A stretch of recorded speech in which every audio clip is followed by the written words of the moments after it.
Spectrum TV app is one of the best apps that you can download for your TV. Well, in today's tech video, I'm going to show you 3 different ways of how to install Spectrum TV app on your Pioneer Smart TV.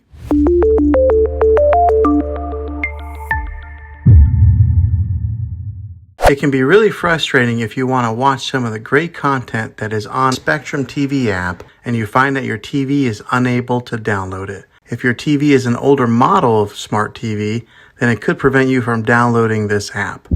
So the way that I'm going to show you how to install Spectrum TV app will be able to work on any model of TV, on any year of TV. You just have to have an HDMI port on your TV to plug into. I recommend getting a Roku stick or an Amazon Fire Stick. Both of these media streaming players have the capability of download Spectrum TV app. You then use a Roku or Fire Stick as your main streaming player, which bypasses the operating system on your TV. If you want to spend a little more and get a more robust device that gives you a few more options, then take a look at the Apple TV 4K. All these devices plug into the HDMI port on your TV, no matter how old it is, no matter what model it is. I've had great luck with all these streaming players, and I'll put links in the description down below of where you can get one of them. Well, hopefully this video was helpful for you. If it was, go ahead and click a thumbs up on it. Go ahead and subscribe to my channel. I make tech videos all the time, and I would love to have you back in the next one. Take care.